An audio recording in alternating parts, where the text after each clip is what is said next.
Well, we're going to talk about mini driver versus a regular driver. However, since I made that thumbnail and talked about the topic, I got a lot of stuff from Callaway. We're going to talk about the new releases from Callaway as well. So mini driver and Callaway new releases. And look at that stuff show up. All next on What's in My Drawers Golf Talk.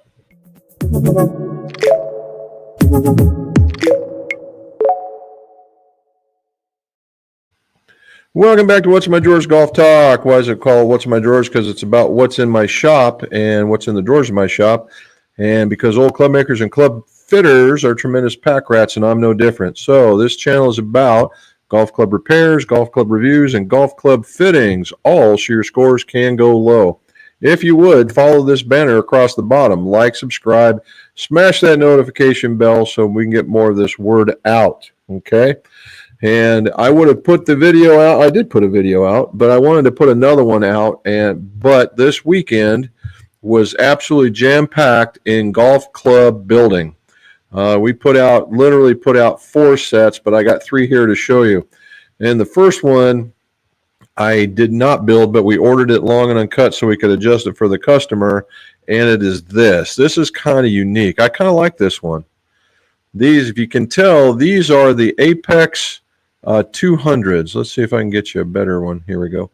Apex 200s, and I wish I could get them bigger for you. What these are, they have a copper, almost like an antique copper color over top of the what is already the coating on the golf club, and they come with a different shaft band on them. Well, that's not it. Where'd they go? Right there. They come looking like this, and it's a neat little shaft band on the back. But the other part that they give you, if you look at the top, they came with some of the traditional Victory grips. What they did is they came with Victory grips. And if you guys remember, I called them green arrow grips. But they had an arrow that went down the middle, 2 lines, and it came out, went back down, and went into an arrow. And they're called Victory grips. One of the Golf Pride's most popular grips for years, all right, for years, all until the wrap grip and the Tour Velvet grip came out. It was hands down the thing. Well, this one has a copper coloring in it instead of the green. It also has a brush finish on it, meaning that the grip itself is a little softer. And I was just like, if this thing has a rib in it, I'm stealing it from the customer. But it didn't, so I did not. And man, a super, super cool look. I thought that was just really neat. He was going for a, hey, what's in my bag kind of vibe. All right, so another one that we did, the very last one, I'll show you this. We'll go backwards.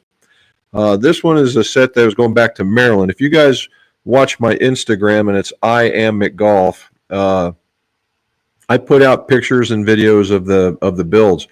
I would put the video up here, except for that I'll get hamstrung by the music that I use because I don't pay for it on Instagram. So PXG Gen 5s, they came to us and they were in pretty doggone good shape. And I took out some MMTs and I put in some Mitsubishi C6s.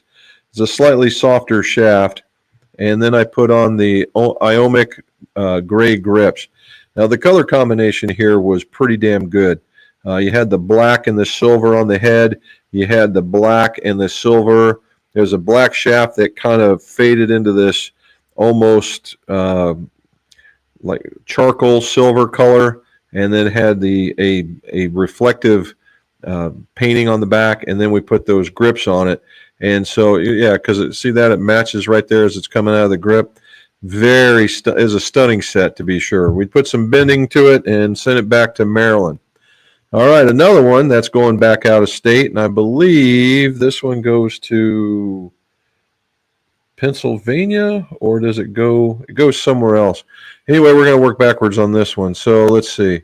These are Mizuno, the 243s, and they have the BB&F color on there, and that's pretty cool. The BB&Fs on these look really, really cool. The white and the black, I think, just sets off the whole entire set with this one. And if you can tell, I used a Nippon shaft, and this is kind of a ridiculous picture, but if you look down at the bottom, you get to see the brown, there's the brown label for a Nippon 850, all right? And then, of course, we topped it off with some Star, their tour grip, and a white. You know, white is like literally the hardest thing to work on in golf because there's dirt everywhere. And so we have to be very particular about that one. But these turned out very, very well. I liked them. They came out, you know, he wanted me to make it just like a Srixon head. And the Srixon head, for everything that they had, was extraordinarily heavy. And I'm not sure what they would have had to put in so much weight.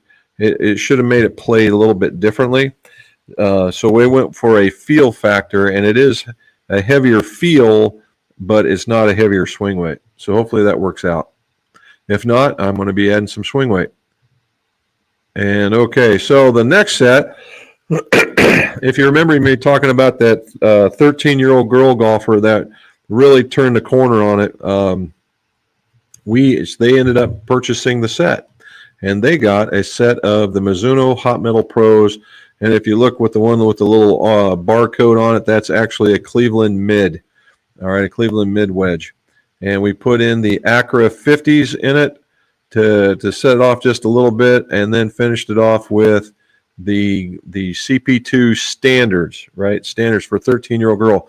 Now, I find out that women tend to need larger grips, not smaller ones, particularly if you put them in the fingers because they have longer fingers, so they can wrap around a little bit more. So if you're out there and you have your significant other, your wife or whatever, and they're like, they seem to, their hands get tired or their forearms get tired when they're playing, chances are the grip is too small.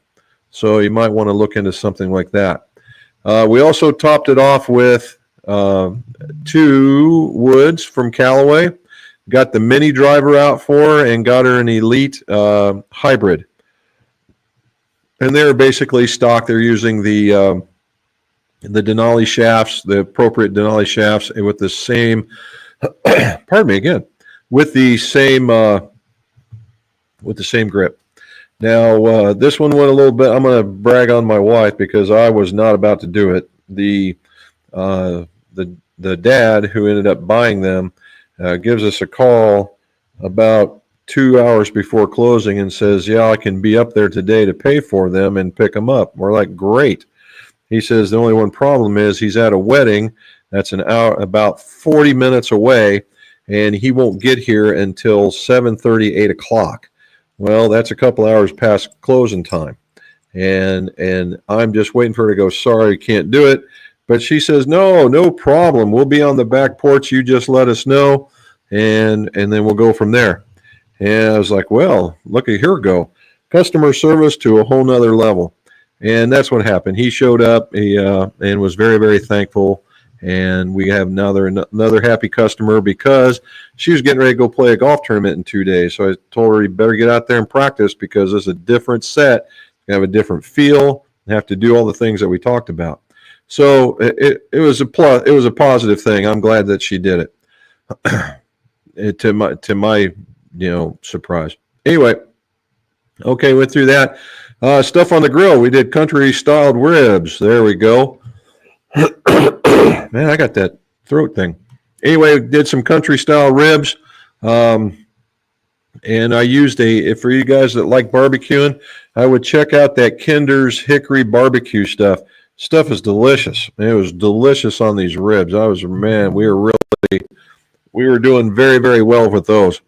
And we're going to give we got a new Scottish Open winner, another American, Gutterup, I'm going to say that's his name, got himself an invite to the Open. I'm like, hey, well done for him. So salute. So Charlie, we got one going here. This is a New Riff Silver Grove Rye, and we'll talk about that one a little bit. So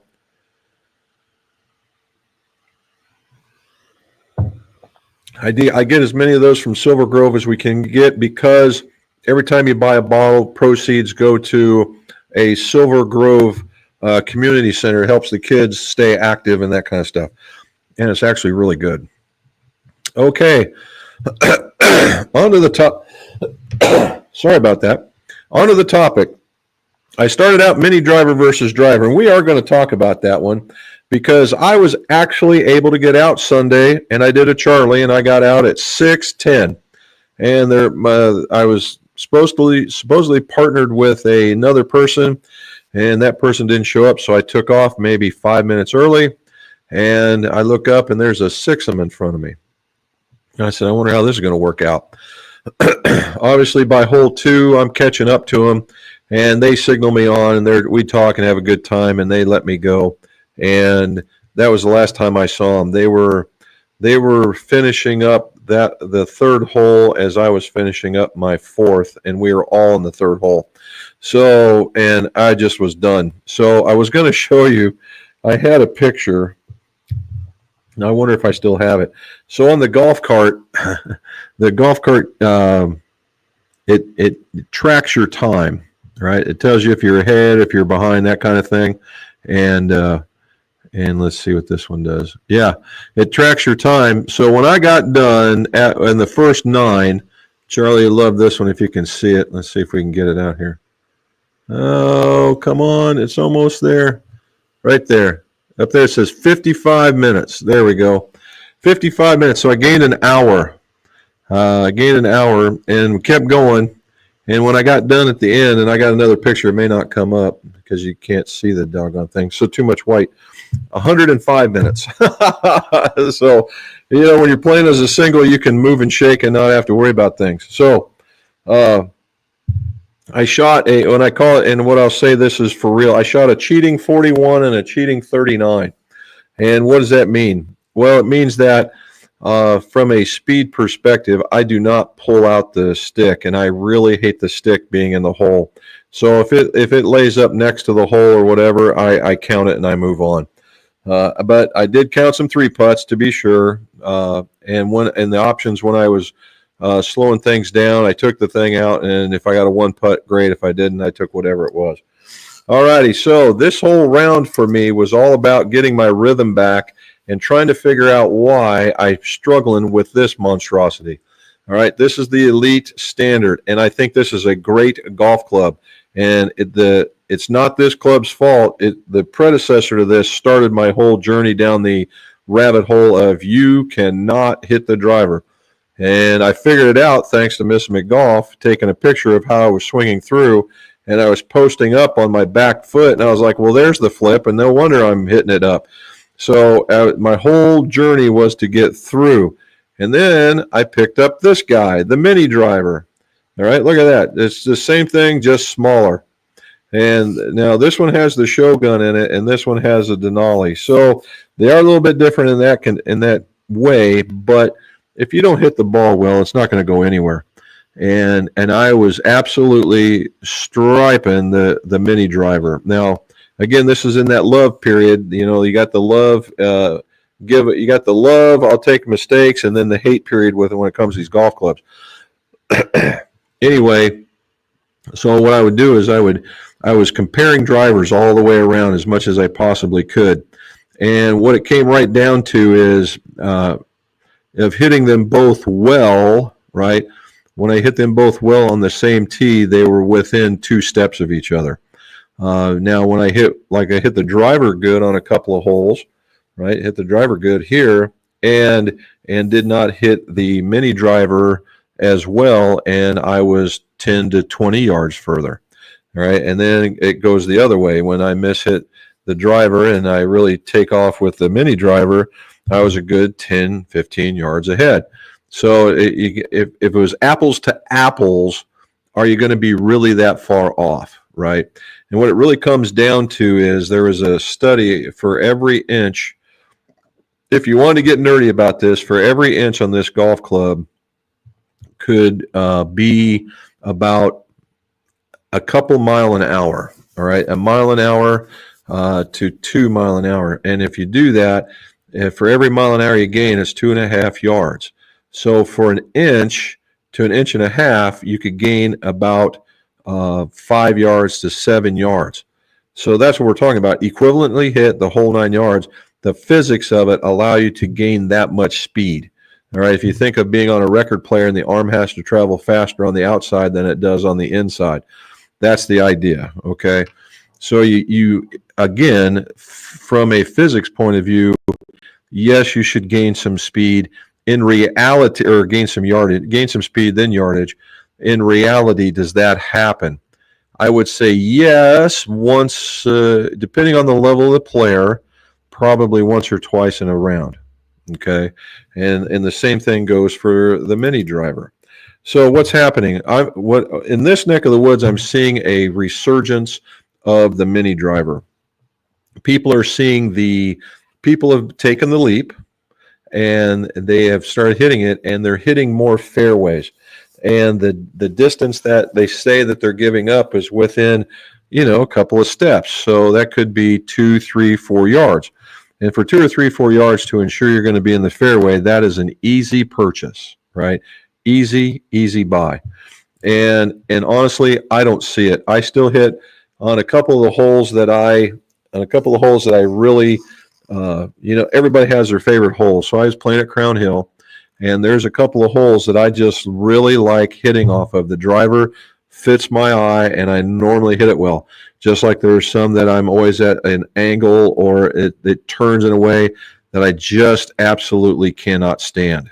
And that's what that's where I'm at with this. So, and on the ones that I hit, with the mini driver, the ones I struck well, I hit them as far as I've hit any of my drives in my past.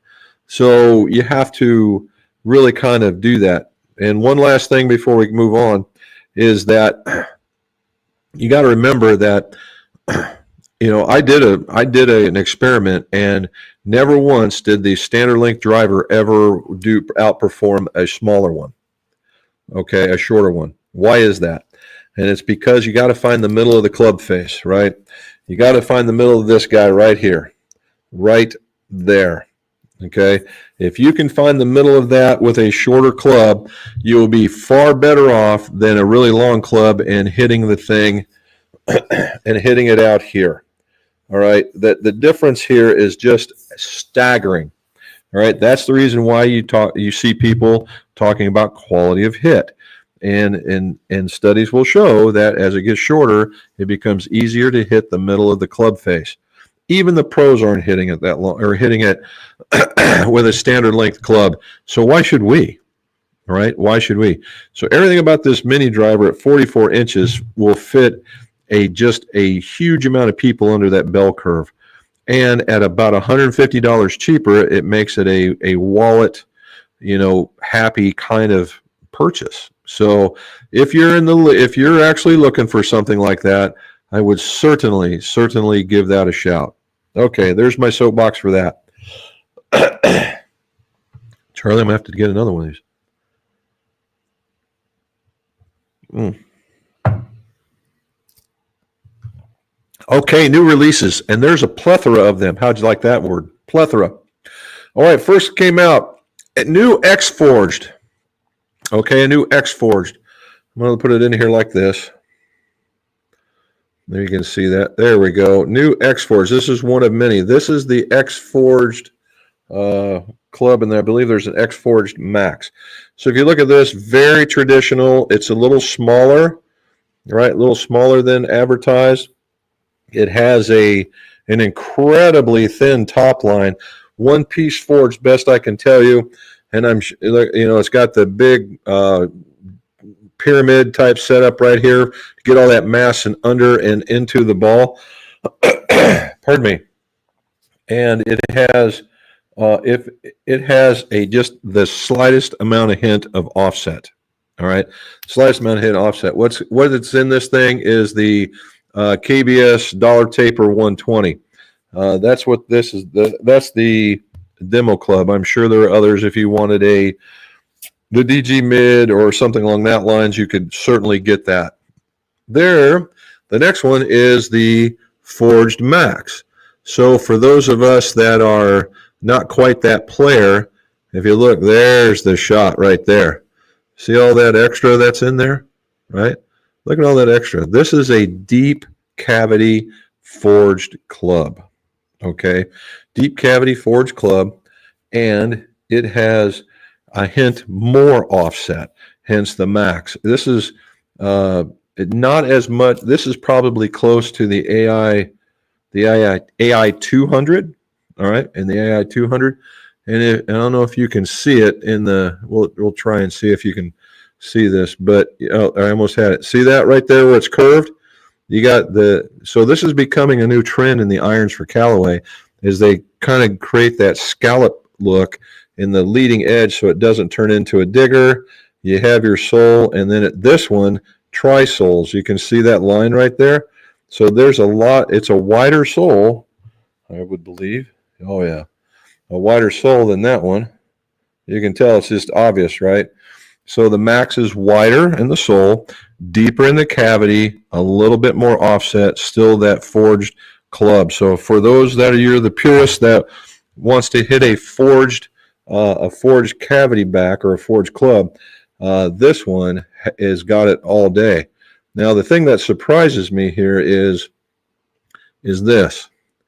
Now I've had these for a grand total of a minute. So I'm going through this. This is kind of what I look for when I'm looking at these things, is that you've got holes here. And if you have holes there, that's just kind of anti-MOI. There's anti-stable. So why is that? Because there's a whole bunch of weight right here in the middle. And again, the top line on this guy is a little thicker.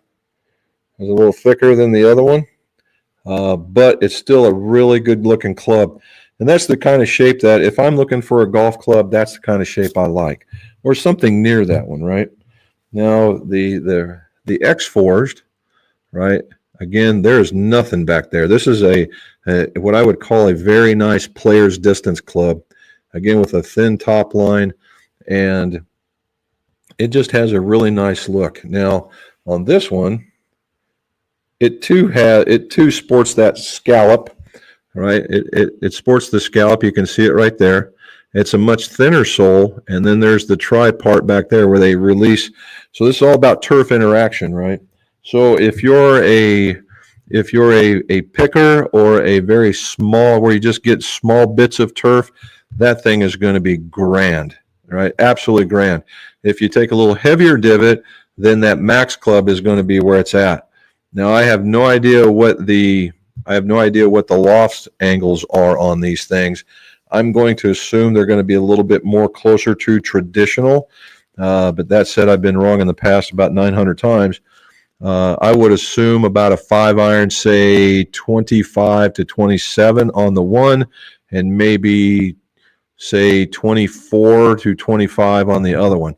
We'll have to see. Now to the other end of the spectrum is, and this, I just literally took the plastic off before I turned on the camera, is the new CB12 wedge, and it's a green. So I got to dig on this because there's green in it. And basically, what is this? This is the one from the CB wedge that was just previously put out, and they did some updates to it. So on the previous wedge, what you saw on the face, it was a full face grooving. I like that. All right, I like the full face, but apparently they did not. And what this one does is this one has the Opus grind on it, or the Opus scoring lines, the Opus groove lines. Yeah, the Opus groove lines. This is every bit of this. This is an Opus face on a cavity back club. Okay, on a cavity back club, and it's a deep cavity. All right, this is a super easy to hit wedge. All right, super easy to hit wedge. Now, what they did on this one, then they made it a little bit more easy to tell. Again, is they did the same thing. Again, there's this. They call this a tri-sole, and again, it's very. I wish I could. There it is. You can actually see it. The grind is very, very pronounced. Right, it's very pronounced here. A much wider area here, and then this whole area from tip to stern, right, is just all kinds of that is relieved. All right. So why do you need that? Well, if you don't ever want to take a divot, this is probably the way to go. Okay. If you take a divot with this guy, you are chopping wood in a fashion I don't even want to know. But the other one is this is massively high bounce too. So these are 50. The 56s come in 14, and the 54s and the 58s and the 60s all come in a 12. Now, when you're talking 60s and 58s, those are normally have lower numbers in them, say 8, and 10 being highest. Now they got 12 with this massively wide sole, so the effective bounce on this thing is just over the top high. And when you do that, it's really easy to go down after the ball and get the ball to come up in the air. Now, I will say this. I put one of these in my buddy Bob's bag, not this one, but the predecessor, and he's absolutely slaying it. All right. He is slaying it, loves this thing, and he likes getting down into the dirt, and he picks it up, and I've watched him chip in several. And he's a guy that regularly shoots in the very low 80s to the very high 70s. And so if, we'll call an accomplished player or a guy that can score is using these, other folks could as well. Now, what's in this one is kind of unique. This is now in the other one, in the 10, we'll call it the 10. Now let's just call it the CB wedge. In the CB wedge, they went the light route in that they had a graphite shaft that was very light. They had a steel shaft that was very light. This one has gone a different direction. This one has the high rev 3.0 at a 115 gram. Now, I'm sure they have some light ones. See, there it is right there. There it is. High rev 3.0. And the high rev 3.0 is basically the idea is to get the ball to the shaft is going to kick in such a fashion to give you a few more extra revolutions per second or minute, with the face combo and everything else that's going on. So super easy to hit, high bounce, super wide, cavity back. I mean, this is just a forgiving wedge, but now for those folks that wanted something a little bit more meaty, you've got this really cool wedge that's coming in there, or cool shaft that's going in there. All right, last but not least, and definitely not least, and I think I got one more of these coming, and the other one that's coming really has piqued my interest. So I'm going to go with this one first. We now have the new TI Fusion. All right, the TI Fusion. Let's see if it'll pick that up. There it is, TI Fusion. The TI Fusion, as you can tell, this is kind of a, we'll call it a satiny finish where you can see the grain, but they painted this area. They say it's chromed, but it's a dull chrome. If you look, it's not a super wide top line. It's actually a very nice top line, to be sure. It's a typical Callaway. It's not butter knife small, but it's not, Big Bertha big either. This is why is this a TI Fusion, right? Why is that? Because this is titanium. All right, they titanium braze the face onto a forged body. All right, so when you're talking about getting a forged club, this is the epitome of doing that. Okay, the epitome of doing this. Now it is also a hollow body. If you look right there, all right, so there's urethane microspheres and all the things that makes this club work very well. I'm sure there's maybe even a tungsten weight in here to get that weight below the club. And it has just a modicum of offset. This is closer to the AI 300 in the apexes, okay, with a little bit more offset. So this is meant to be a slightly bigger, slightly more forgiving, and slightly stronger with a 5-iron at 23 degrees and a pitching wedge at 42, I believe. So a little bit longer, still got that forged feel.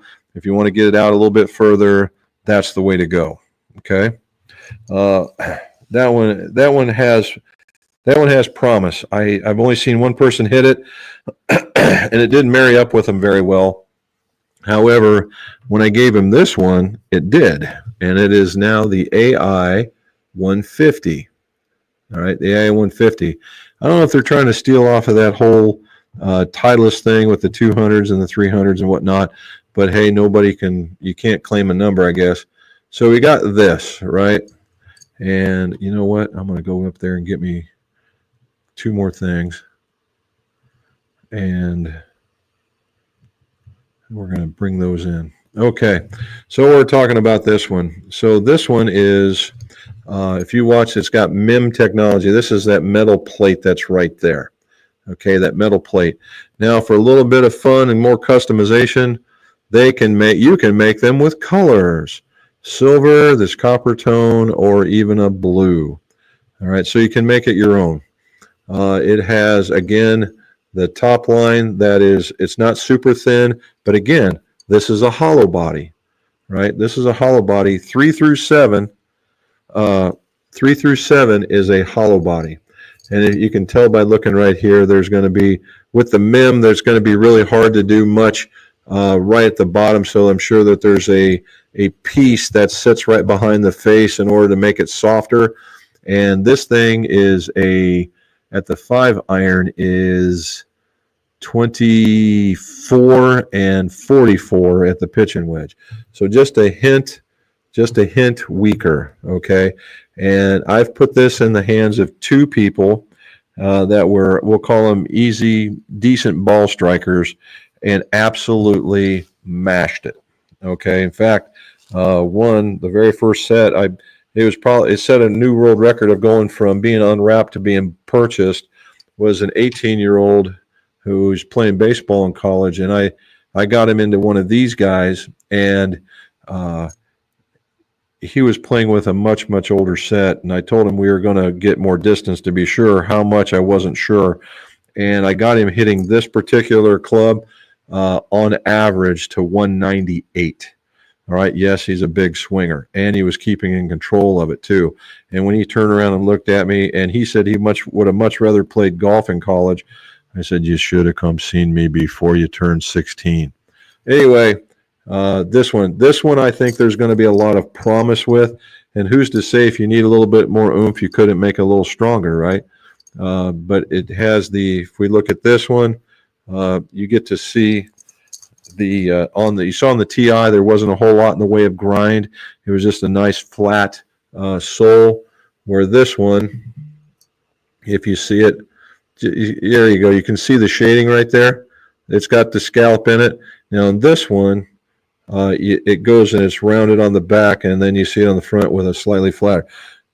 This thing would be, for me, if I was looking at this guy, if this thing had just a hair more radius, it would almost be the perfect golf club. So just something to be said there. Now there's different shafts, right? In the Apex, they're going to have a set of shafts. In the Elites, they're going to have a set of shafts. And in the Apex, the TI, and this other one, they're going to have different sets of shafts. So, and we just got those as I was walking through the door, and we pulled them up, and the graphite is using MMTs, or the MMTs, and it's another black shaft. But what I'm saying is they're very stout graphite shafts. So they're going to have different shafts that are becoming standard that come in these things. So now, with all these different options available, with all these different shafts that are in there, you really, really, really want to go get fit, because you may find that this is the world's best head for you, or maybe this is the head that fits you the best, right? But the shafts that come with them are maybe just a little bit too much. And maybe that dynamic gold mid is where you want to be, or you might find out that a Nippon is where you want to go. And that's where the fitter comes in, so that, because these things are, any investment into a forged club is not going to be inexpensive. So spend that little extra amount and understand what you need, why you need it, and where you need it, and then get it if you want it, right? And that way you can get the right thing and then just enjoy golf. All right. Whoo-wee, how far did I go? Man, look at me go. That took me a little over a half an hour to get through there. So again, to recap, mini driver versus driver.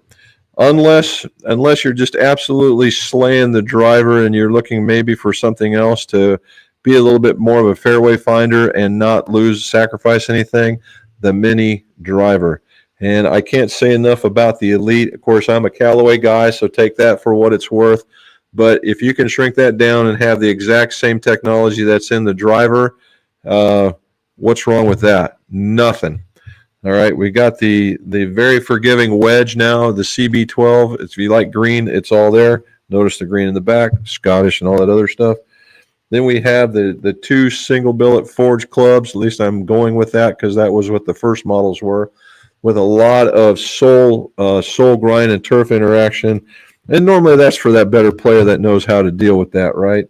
And then if for those of that want to hit a little bit further but still want that forged look and that one-piece feel, the Max. And then there's another one. Then we got the TI Fusion. There's a TI Fusion 250 out there. I haven't looked it up, but apparently it's even more stronger than this. I think we'll see. And the TI Fusions actually come in a black. So if you want a black color, there you go with that. And then last but not least, I think this is going to be quite popular in when people go to hit them, just because of what I've seen from a reaction so far. All right. Oh, and one more thing I got to show you. I was caught off guard when I was flying around the website. For those who like wedges, the Opus comes in a blue. Booyah, right? That's their platinum blue. So they also have a platinum black, and then they have their regular platinum. And that's that special grind that comes on. It has the tungsten across the top, in order for you to hit a more controlled lower ball flight, okay? All right, so get back into the last bit I'm going to talk to you about, and it's going to be really, really, really quick in that few pictures of playing yesterday, and I took a handful, but you don't need to see them all. So this is a green on the back nine, and I took a pitching wedge. It's 155 plus yards, but the tee box is very, very elevated. And I'm here to tell you, my irons, those apexes are working phenomenally. I took a specifically shorter club because the ground was very hard and everything was bouncing forward. And this thing hit the very front of the green, and that's how far it went. So, and this is a very large green. It is 100 foot, right? Easy, no problem. All right, and then let's see, we have another one. This one is another par 3 on the back. The first one was number 11. This one is number 16. The same thing. This is from from the look for that one. That's what it looks like, so you can get the idea of the size. This one is number 17. Again, it's all tee box. It goes downhill. You can take off a club. It's 170 and some change, and I literally hit a 9 iron. All right, that's how much you get from this distance. And I know I hit in the front of the green, and it rolled past it and past the hole in order to get up in there. And I was just playing like that all day long. And then the last bit of it is number 18. Look at that. You got to thread the needle right there. And that was the shot for number 18. I will say what's been saving me, at least in this round and the round I went out with Mississippi Golf, was my wedges. And I have taken a different tune to wedging my game in that I used to really want to muscle a wedge. I really wanted to muscle a wedge, and I just, I thought, well, I got the touch for it. Let's go muscle this wedge. And no. And it really came to light when we did that video. I was being very smooth, shall we say, and I was getting great results. So I took that into the second round, and there was places where I was in thick turf and I had to pop it out.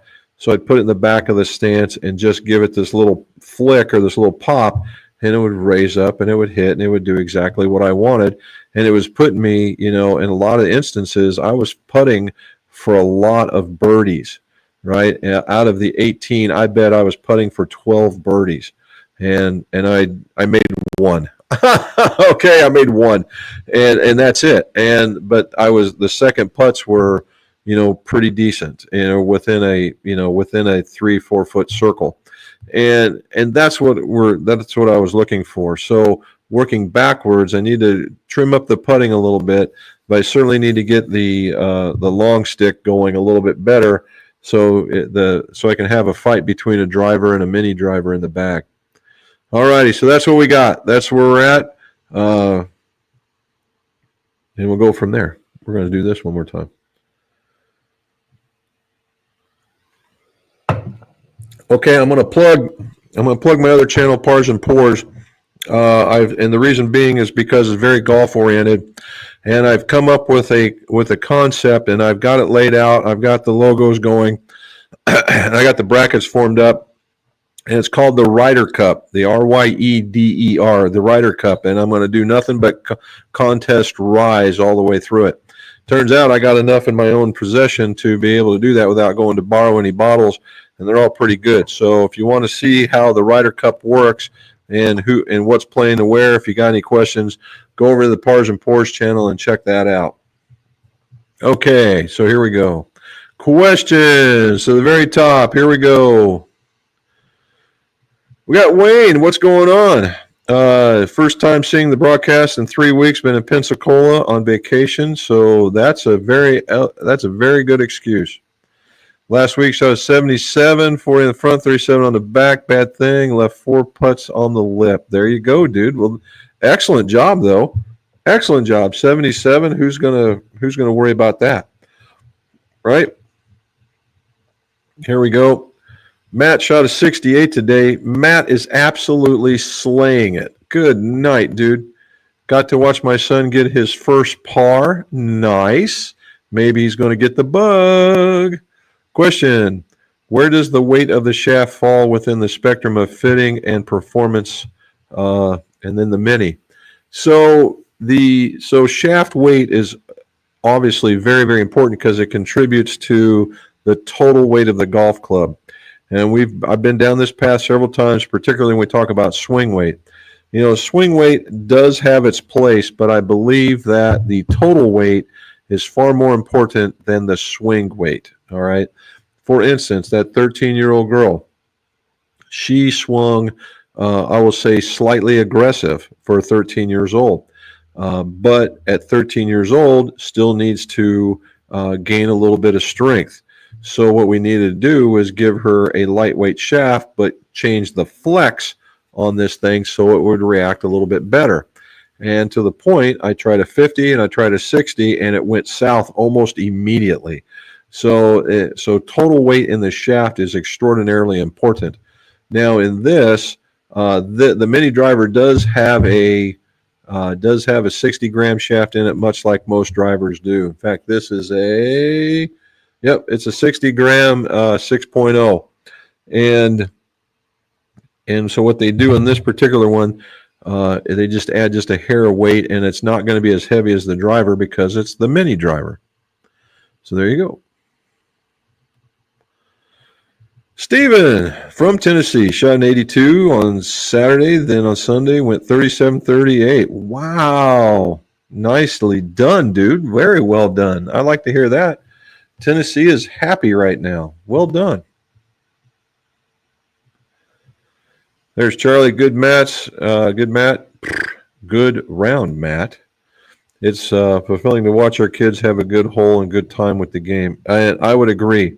Some of my favorite times was going around with my oldest son, and we would do a par 3, a par 4, a par 5 as part of him getting ready for tournaments, and I would let him pick whether it was total score or total number of holes, and the loser had to buy the hot dog and a Coke at the end. So you would thought that, man, oh man, it was a lot different. And there's nice rounds. Yep. Steven's coming around. Yep. Very well done. So on this one, Charlie, this one is a Old Forester single barrel rye. I'm staying in that rye theme for right now. That Silver Grove was a rye. This one was on the very first floor of the Ruck House. And it is so cherry-like and gentle, it's not even funny. I got a 2-ouncer of one waiting on you, and maybe this will go into another one. Emmanuel, what do you say, sir? Hopefully you're feeling well. Hello, Jim and Rob and all the Global Mick disciples. Attempting to golf tomorrow. See what happens. Love your golf video. Well, thank you. I think we'll probably try a little bit more of that if I can get Mr. McGolf to go out there with me. I don't know if you guys watched her when I was hitting the hybrid. Did you hear Get up and go over. That was her. She was rooting me on. So that's pretty nice. But I hopefully you get your round in. Hopefully it all goes well, and hopefully you get good news, Emmanuel.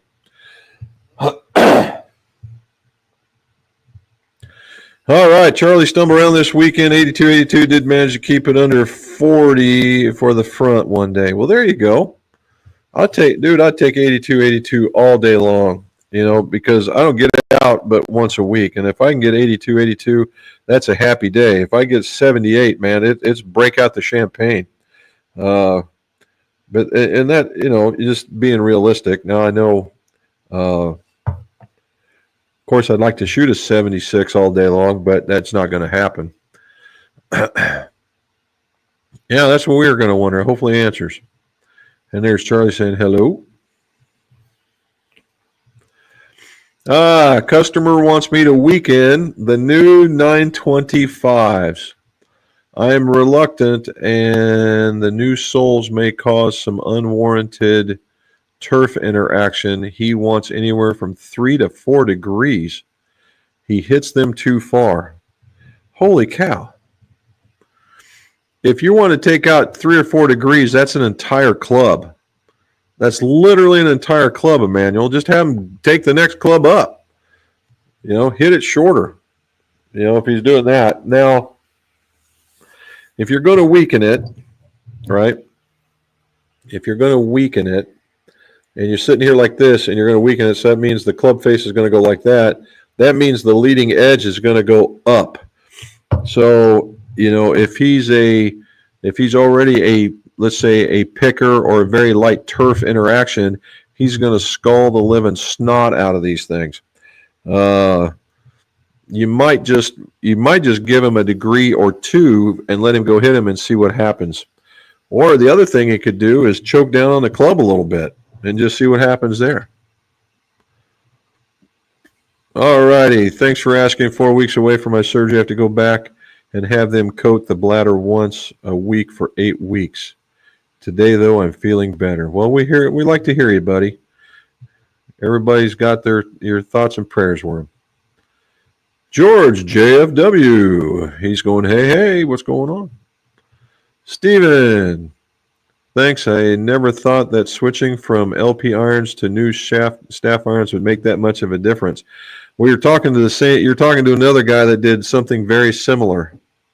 I was never a fan of the blades, but these are wow. And I would agree completely. They are a very nice head. Good. Keep on going. That's what we're here. We're going to have the Emmanuel watch now. Thanks, Charles. Fun times. At 13, he loves driving the cart, so walking was not in the cards today. Well, maybe get him out there and he starts swinging a little bit more. It's not like he's not in shape with all that soccer he's playing. Wilson makes some quality equipment, and yes, they do. I'd agree. I'm fully expecting to see a Dynaforge that's going to be just out of this world at the end of this year. There's Mark Nat. How are you, sir? Of course, Matt, it won't be long before he's asking for his driver's license. Oh, my gosh, yes. What, about 13? 2 more years, and it's learner's permit time. Wow. I lived in the part of the United States that, because it was all surrounded by farmland, that at 14, you could literally drive in with your truck because it was known that you were going to go back to the farm directly after and go straight into the farm field. I don't even know if they do that anymore. John Cherry, what do you say, sir? Jim Robin and fellow golfers from Myrtle Beach. Aeration is now complete on the golf course as of today, reopening the second 9 tomorrow morning. Oh, there's probably going to be some really unhappy people when they get out there and they still see that. If we're saying aeration is complete, meaning that it's healed, or if it's just complete and there's a whole bunch of holes with all those dirt turds everywhere, that's going to be a real, you guys are going to have a lot of fun with that.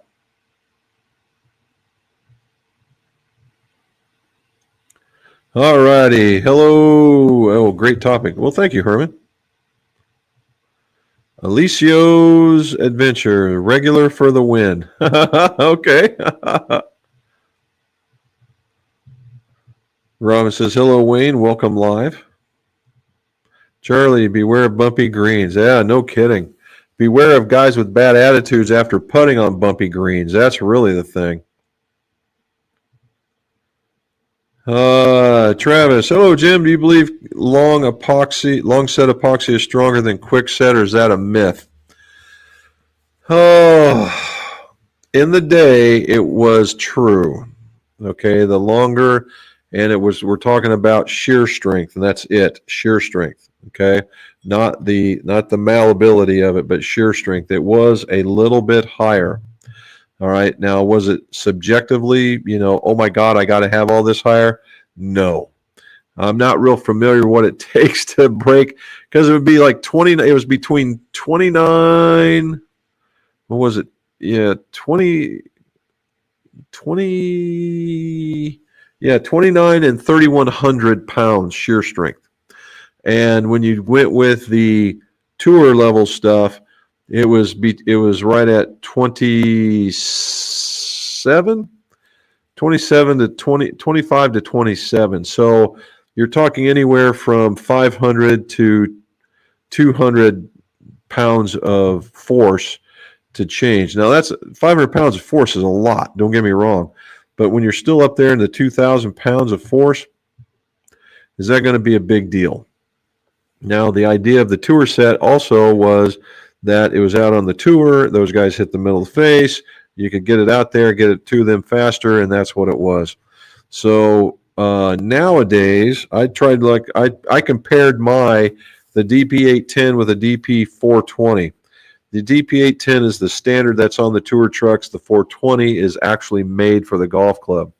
And I went looking at shear strength, and they're within a couple, I believe they're within a couple 100 pounds of each other, and it's virtually non-existent. All right. So we go there. CB12 is going in the bag, Herm. We're going to have to see. I want to hear about it. Now, the cool part about this one is this is the only left-handed thing I got. The only left-handed thing I got, and I know for a fact that that's going to get tested. So we're going to have fun with that one. We're going to take it back out there to thin stuff and thick stuff and sandy stuff and just see how it works. Robin saying hi to Matt finally. Drew Brown, good to see you, Sailor. Okay, hey, buddy, what's going on? Matt saying hi to Robin. Phil K, hi, Robin and Jim, and all not hot, sweaty mess this past Saturday. Not used to the Mizuno driver just yet. Email to pick to Jim. I got that. What was the? That was the one you put together with that. Was that a KBS shaft? I couldn't tell because I tried to enlarge it and the email fuzzed it over. The email fuzzed it over, and I was really wondering. It looked like something between a KBS TDI and an old graphite design. That'd be neat. Tell me what it is. There's hello, Steven. Possibly the mini driver too, dude. I can't talk enough good about it, but it's because it's impacted me. I just got stopped by another guy that plays golf and a very low handicapper, and he stopped me. He says, "What do you think about the mini driver?" I said, "Well, what good do you want to know?" And he said, "Well, he was playing in a couple of tournaments that were money tournaments, and one of his playing partners had the mini driver and never missed a fairway." And I said, "Well, that can be part of it, right?" And he says, "Oh, I can't get it out there any further." I'm like, "You lying dog." And but I told him, the key for him is getting the right shaft, and he should be able to get it up in the air pretty well. So there we go. All right, George says, picked up a set of the ZX4 MK2s with the KBS Tour Light steel shafts. Most forgiving irons I've ever tried. And they are. The ZX4 for those of you not in the U.S. and ZX4 for those of us that are. the thing is it's a monster club. I mean, it's huge. It's very large in its blade length, which makes it incredibly forgiving. It's also very wide in its blade length or in its sole length that makes it really hard to get into the turf. So it looks really good too. I'm still trying to figure out my yardages. I think they play about a 1.5 clubs longer than the 18. Oh yeah, for sure. George, yes. The 18s are, I would venture a guess, your 5-iron is probably somewhere around 27 to maybe even 29.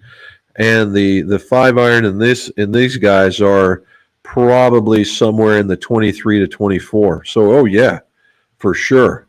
And the fact that you can still get them up in the air is crazy, isn't it? All right, Alessio's Adventure. Really like my 9-degree driver. Then I have a Stealth +2 turned down to 13. Turned down to 13. Very nice 3. Oh, okay. Compared against a couple mini drivers, not much difference. Well, in the Stealth 2 at a 13, if you get a 13-degree mini driver, they could be very well the same, right? Because they're both 13. And as we said, they're very close to one another. As far as the distance goes, the thing you really have to want to look at, Alessio, is that fairways hit. Because it's shorter, you get a little bit more control without the lack of the distance. So check that out the next time and see how well you're getting out of it. See how much accuracy. And actually good between the two, and give them a shot and choke down that +2 and choke down and see which one keeps you in play. There's Hi Robin. And where am I at? There's Charlie. Yep, here we go. I lost him. Holy cow. I'm trying to find you guys here. Somewhere along the lines, I went all the way down to the bottom. And I still haven't figured out. There he is. Okay. I can show the comments on stage, but I'm not going to see. Look, I can do this. See, does it show up? I don't know if it does or it doesn't. We're taking it off anyway.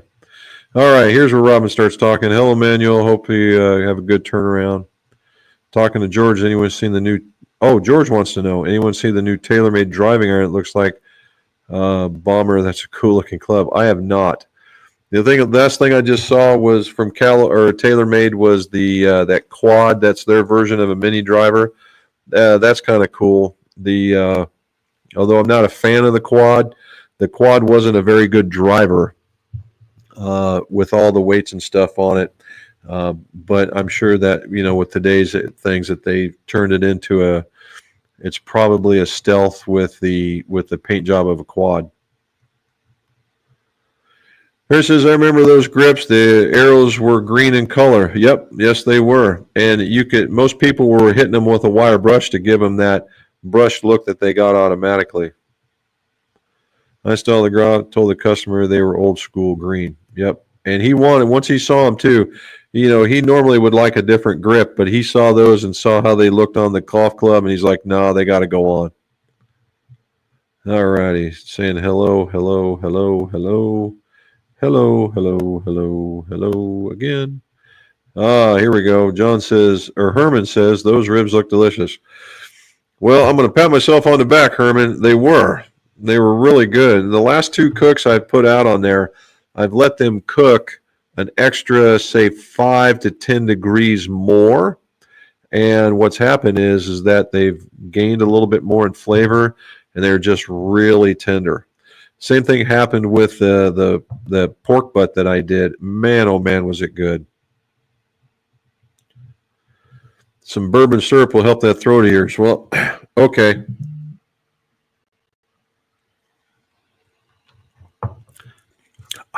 Maybe. Maybe it just did. They were the best, yes. Very, very tasty. There was one left. John Lamb. All rain today, so no golf. Catching up on the honeydew list.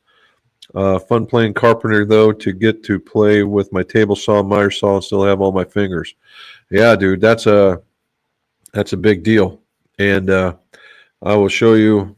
I don't know if you'll be able to see that, but you see that guy right there? That thumb? That is a table saw accident. I thought, and my thumb had slipped, and I went right across the blade, and table saw doesn't care. And so I ended up having to go, and they glued me together and had to wait till it healed and the whole 9 yards. Although I have seen they got one of those automatic brakes for it. If you're truly worried about losing a limb, they do have this addition. It's pretty pricey, but it works. All righty. My 77 was just 3 strokes shy of shooting my age. Not too shabby for 74-year-old left-handed golfer. You go, Wayne. That's what we want to hear right there. I'll take a 77 all day long. All right, James Geiger. Why not just shorten the shaft of a regular drive and add loft? I've shortened my driver on your recommendation and lofted up to 12 and hitting it straighter.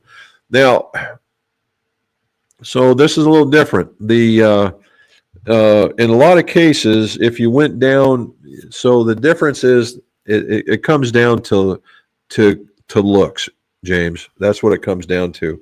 So if the reason why the club heads are so big is cosmetics, right? They come in because when you made the club longer, you were further away from it and you wanted it to look normal. And we've gotten used to this guy right here being the size and then this one being smaller. Now, technological advances with titanium and carbons and stuff, you could probably make a 600cc driver out there and be fine. But it comes out, it looks, when you have that smaller head, the cosmetics of it doesn't make you feel like you're swinging a basketball on a stick. All right. Now, if you're okay with that, then yeah, there probably isn't a whole lot different. It might come out just a hair lighter, of which you could add a little bit of tape and just go with it. Wouldn't the bigger head of a regular driver be important giving the smaller? In some cases, yes. In some cases, no. It comes down to MOI. It comes down to MOI, right? And in that case, that's where that would go. Now, in theory, the bigger driver would be more forgiving, but that's assuming that you're hitting it all over the place. What we talk about, and that's the thing I love talking with golfers about, because we talk about, well, what's more forgiving, and then we turn around and we talk about absolutes all of a sudden. And in golf, there is none, right? So if you're talking about, moving it around in this particular area, would one be more forgiving than the other? The answer is no. All right. But if you start getting out in here, that's a little different, right? When you start getting out on toes and you get a little too far out on a toe, and again, let's just say, and you have to say that from the center of the golf club out to here at an inch to an inch and a half, you still got golf club. On the other one, inch and a half, you're probably sitting out here. Now, if you're always doing that, well, then yes, that's going to be there. But as it gets smaller, you tend to focus and you get more into the center, and that's how that tends to work. So in the practicality of it, bigger normally means more forgiving. However, in this particular application, I'd say they're about equal. All righty. John Lynn says, last 4 rounds, 84, 82, stumbled with the flat stick, shot an 87, managed to a couple of chip-ins. Nice. 4th round, shot an 81, still managing the elusive 70s these days. As long as you're having fun, dude, who cares, right? Who cares? And if you're liking it, then that's fine. And then there's Krister. Now we got some reports coming in from Krister. I saw him swinging a 7-iron. I don't know what kind it was, but we're going to have to hear about that one. You put some wax on the mini driver. There's no doubt, dude.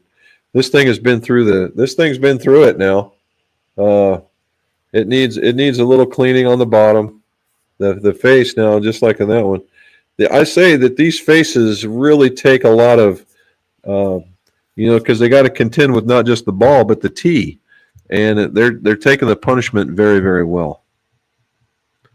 Robin saying, hello, Krister. All right, how are the new irons working out? That's what we're looking for. There's Robin talking to Drew. Here's a new one. Joseph Wirtz. How you doing? Dispersion gains is the main reason I gain the mini driver. And a lot of people do, Joseph. They do. And that's because that's, and, you know, when you're trying to lower scores, it's easier to score well from the short grass than the tall grass, right? And again, if you know, could you cut down the driver as James said earlier? I don't see why you couldn't. It's just going to look, the ratio is going to look a little different. And again, if it doesn't bother you, then have at it.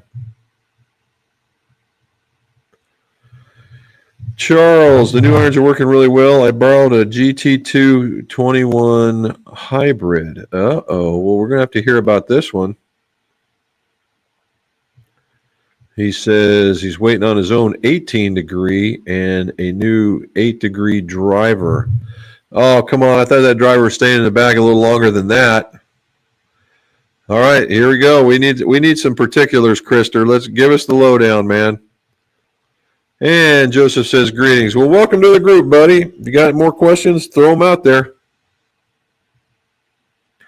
Charles Bartholomew says, to Charles, hazardous black 5G 80 gram stiff.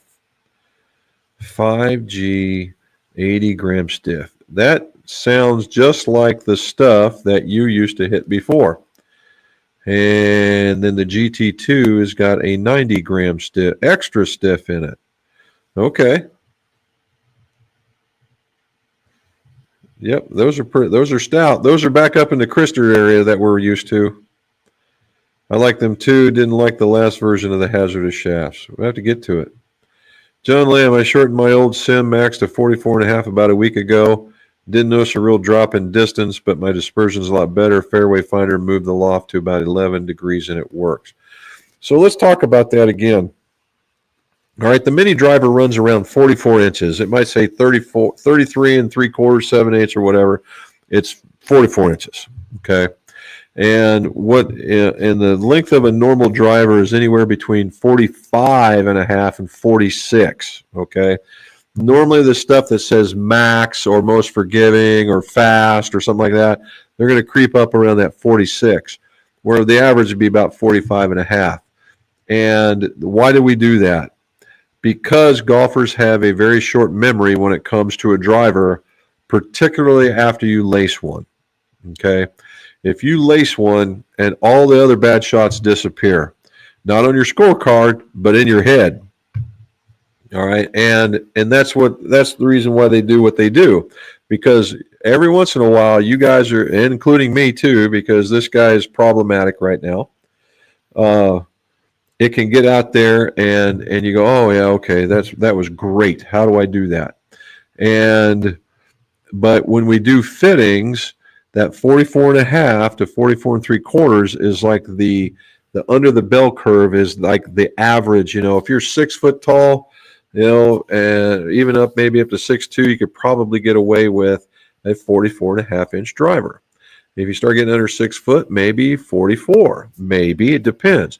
Depends on how you stand, your arm length. There's a lot of things that go into play for club length. And the club length, as John is telling you right here, is number one is you're able to square up your golf club when you hit it, and you're able to find the middle more. That right there, those two things are the things that you need to do when you hit the driver. Not wildly flail at it, but to get it in the middle of the golf club. The best part of the golf club is squared up as much as you possibly can to give you your flights that you like, or you know, in order to do those things. And normally the shorter golf club does that. Okay, that's the reason why these things are taken off the way they are, because nobody thought to cut down the driver, you know, or even look to go to 44.5 and just basically up their stats. All right. Oh, here we go. Krister's on fire. Last two 9-hole rounds, shot 34-33 net. First round was -5 after 7 holes and shanked the tee shot onto hole 8. Made a double bogey on. Krister needs to get that closure mentality going, and then he'll be killing it. I have played some of the same ball both rounds. All right. Looks like it's coming around. I would agree. I would agree completely.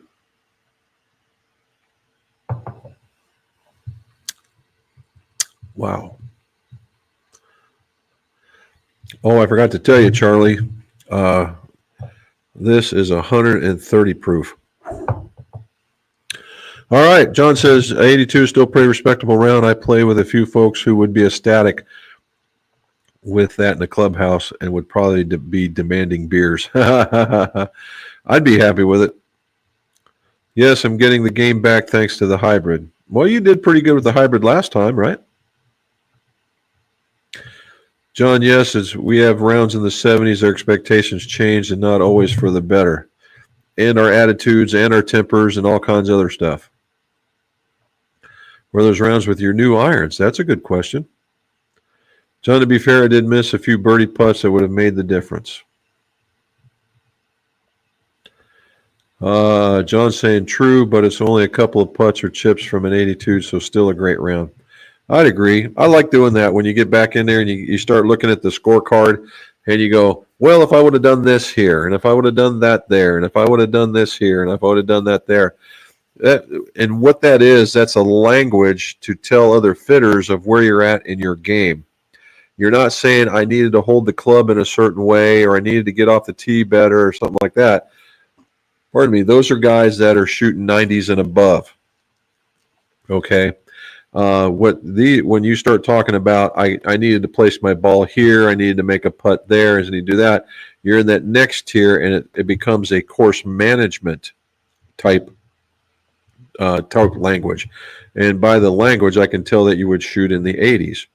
Now, when you're in your 70s, and when you were here talking to Matt, Matt doesn't say, "Oh, I did this." He's just, what you get is, well, I just wasn't hitting my window, or I wasn't kind of getting into the ball, or something along that lines, because the mechanics are already there, the idea of what you're going to do is already there, the swing is already there, and everything is just about now hitting your mark. And that's really kind of fun to hear that.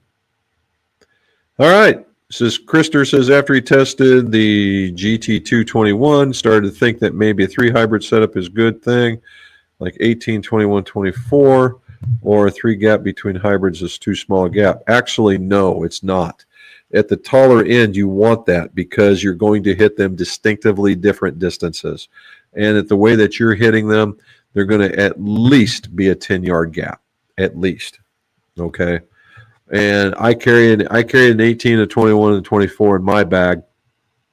And I go, and it's exactly right down the middle. I go 230, 220, or 215, and then I go to 200, 205. And it's right there. And I rely on that. Chris, you need to hit them and clock your distances to let them know it may work very well for you. Absolutely. He's got that driving range. He probably ought to just go hit. What you really need to do, Chris, is go hit about 15 balls and take out a couple of the really long ones and a couple of the really short ones, and then average them up and just go and say, this is what I hit it. And then your confidence is right there. John St. Krister, if you can get them to the range and see how far they fly and work, yep, might help. Go by flight, not by the number. There you go. As long as you didn't leave the putt short, my 2 dads would give me all kinds of grief if I did that. Oh yeah, playing partners, that's just easy ribbing right there. Yeah, I can do that with my own 18 hybrids delivered. Then I can test both 18 and 21. Yep. Uh-oh. Yep. Left him short. Was it 98% of the putts that are short don't go in? Rodney Shelby, what do you say, bud? What do you think of oversized titanium fairway woods instead of a mini driver? I have an old school Cleveland Launcher titanium fairway wood, and it's a missile. Well, again, it's in that same category, right? It's a shorter club. The titanium probably is a little bit longer, knowing Cleveland, and it's 13 degrees to get it up in there, and it would do that. And the titanium fairway wood, particularly from Cleveland, is probably, we'll call it first generation or even second generation technology for a driver. So, yeah. I mean, if it's monster size, I don't say why not. What do you think about the new Mizuno S1 iron? It looks less Mizuno than the older models. I don't know if I've seen the S1 yet, Krister. I've got the S3. The S3 looks outstanding, right? The S3 looks outstanding. Now, you being in Europe probably get them a lot will see them a lot faster than I will. But I tell you what I'm going to do.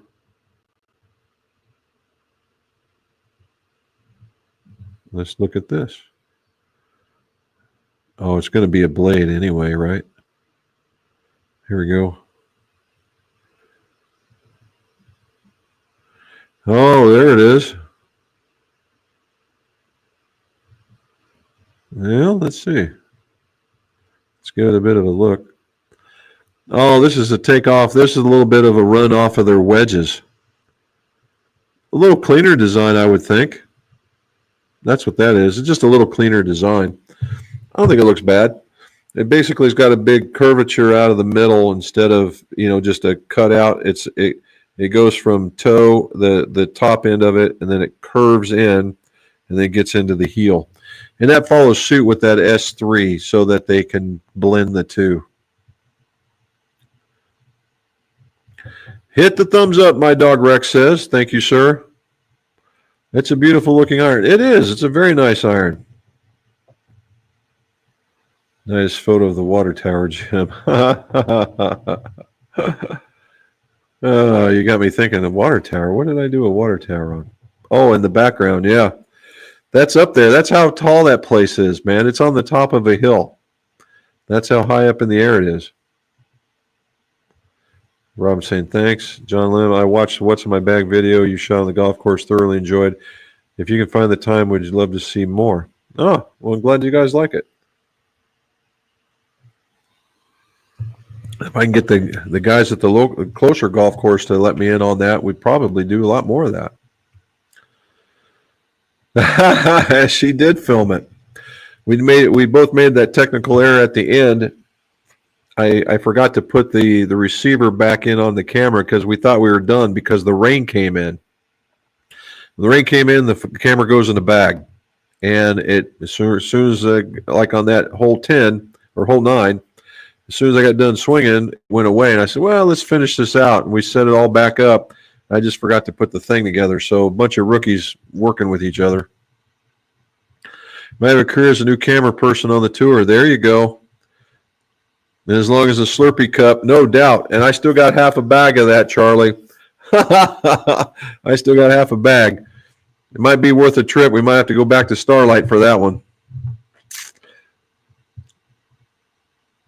I think so, Charlie. Don't tell Jim he put me to work for I'm close to retirement. You're not that damn close.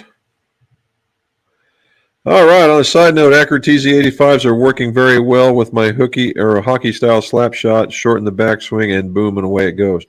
Now, the reason being for that, John, is because that is actually quite a stiffer profile, right? Quite the stiffer profile with the tip section being a little bit more firm than a lot of them are. And with that hockey-style slap, that's a great shaft for that particular tempo that you're putting on.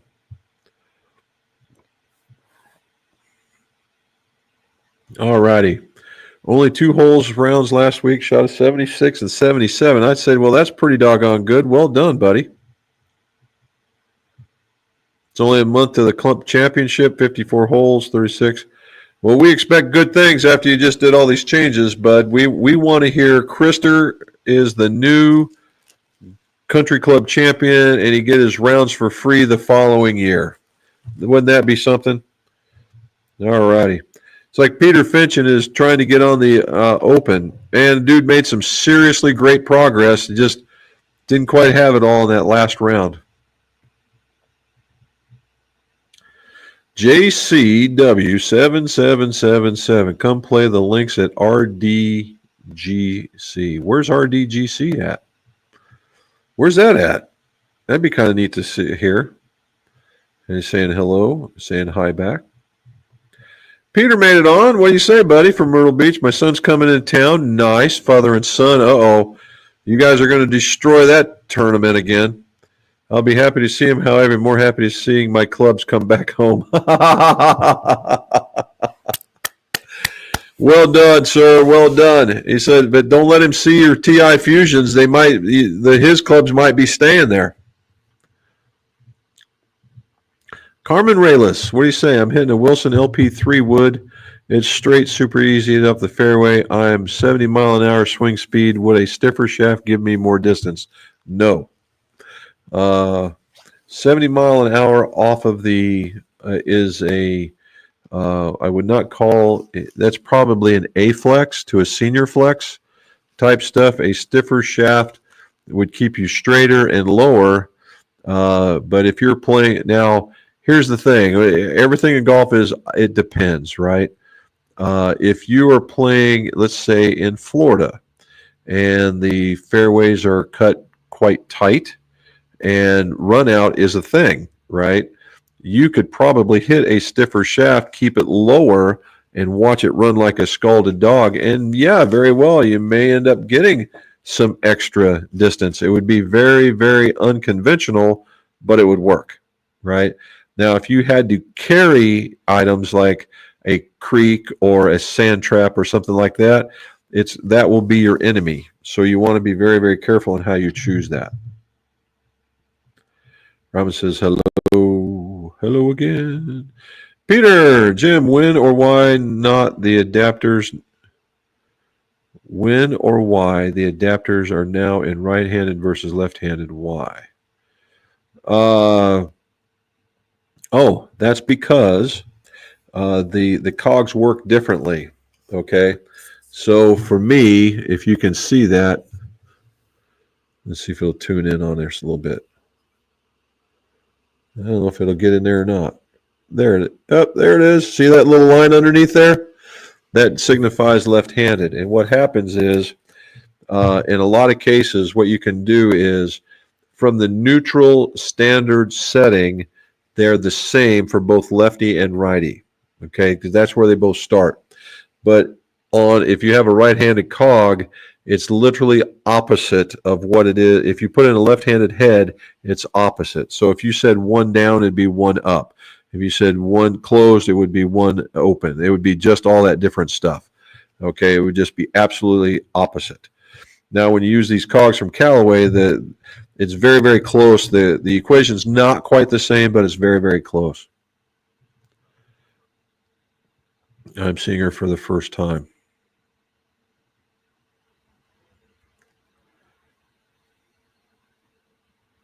Oh, okay. New Wilson Dynaforge coming. Better get my wallet ready now. Yeah, it's their time, Charlie. That's what's happening. It's just their time. The Wilson Dynapowers came out this year, so the Dynaforge will be at the end of this year, and maybe, just maybe, the Forge product will change over as well. I have a feeling since Harry went over there and he's trying to drive a lot of product development more geared towards the tour, that we might see something in the way of a new CB as well. That's purely speculation. I don't know for certain because they tend to go longer on their Forge clubs. However, the Dynaforge and the CB are about due. Have a wonderful time. There we go. Green aeration was done a week ago. We also ate the fairways, collars, and approaches. Tee box greens have been top dressed and last week. Yes, a little bumpy. Ha ha ha ha. There you go. Top dress greens are fun, especially with the sand rooster tail coming off of them. Yeah, and the fact that you know if you hit the ball really well, you've got that one elliptical sand stripe on your ball.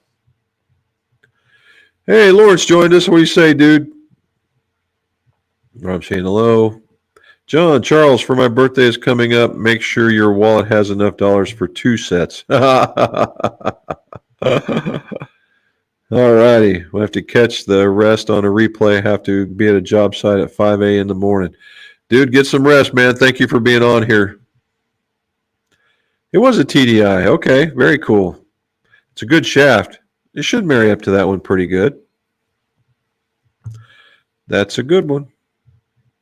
What do we got here? G27. After years of not being able to hit a hybrid and not succeeding, back to my 2 and 3 iron, hitting them very well and high. Have you come across in the fitting? Yes, I have. It depends. There's a couple of things that the reason why that works, G. It can go either way. And so what it happens is that you may like a club that is flat.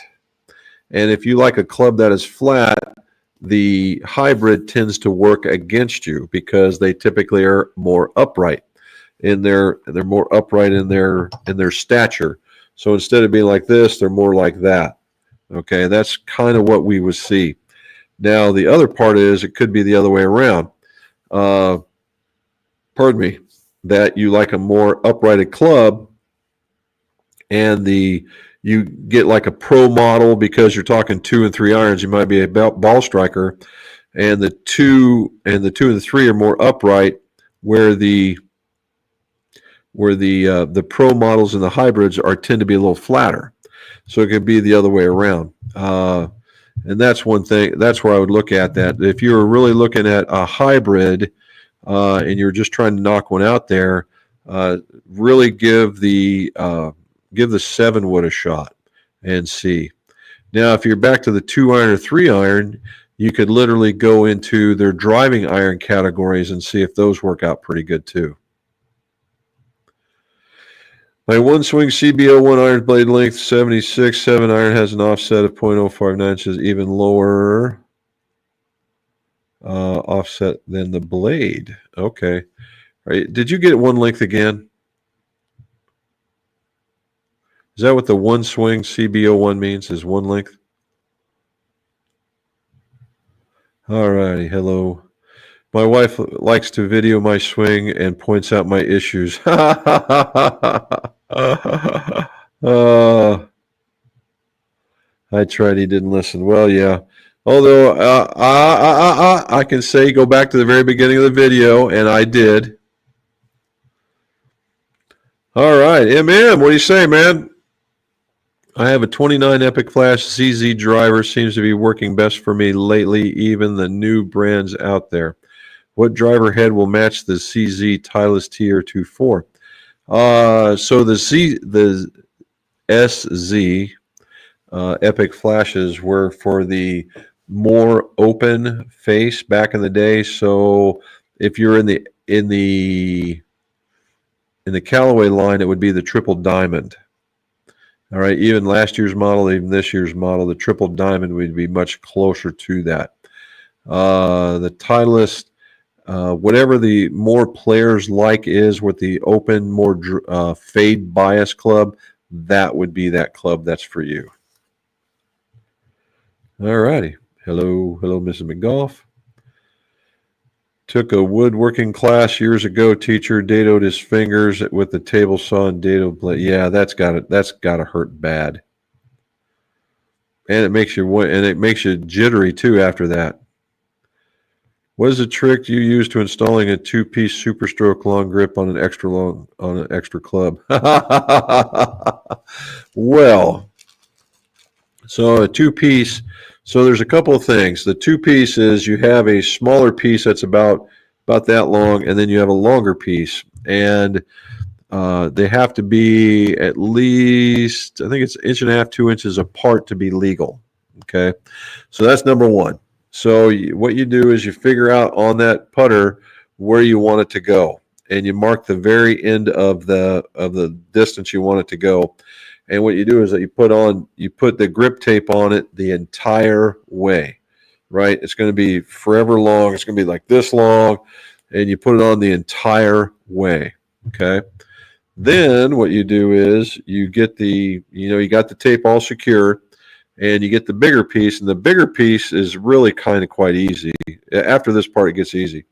Anyway, what you do is you get the solvent in there, you get the whole thing. What is going on here? What the heck is that all about? Get up here, dude. There we go. Just quit on me all of a sudden. Anyway, what you have to do is you put the grip solvent all the way up and down all the grip tape, and you slide the first piece on all the way to the very end where you want it. And if it's got a flat, which it shouldn't, then you just align it the way you want it. Then the back piece, you slide it on, you get solvent in it, and you slide it on, you're all good. Then what you do at the end is you go get yourself a utility knife with the flat blade, and you just run the flat blade around the top and the bottom of the bottom grip, the bottom of the top grip, and just cut those pieces loose and then pull it off, and voila, Bob's your uncle. All righty. Tyler's G2 driver with AD. There's the UB. There's the UB. That's for the aggressor right there, which we know Krister is. Mini driver is out of the bag because missing long drives can't hit the G2 hybrid to replace the mini driver. Yeah, they do have that. Now, I will say that my 18-degree hybrid comes really, really close. Now, my regular driver, I was really close to it as well. So that wasn't much for that. Miss McGolf says, thanks for joining. Hit that thumbs up before you go, guys.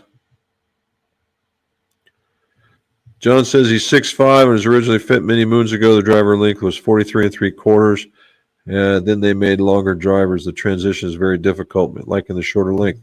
That's what we're talking about, bud. Even at 6'5", if you have longer arms, normally at 6'5", the wingspan starts getting out there, and you still don't need that longer driver. One swing. Okay, good. Good. It's only a name they reused. Very cool. Okay. Well, look at that. Krister's the last one. We got it right down to the very end. That was very neat. Lots of new questions. Thanks for the new people that were on here.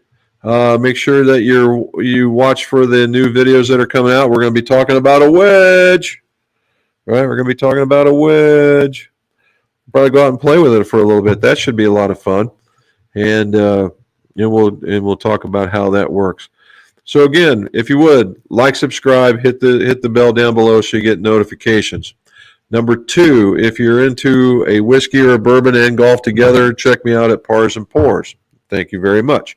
And number 3, as always, let's see your scores go low.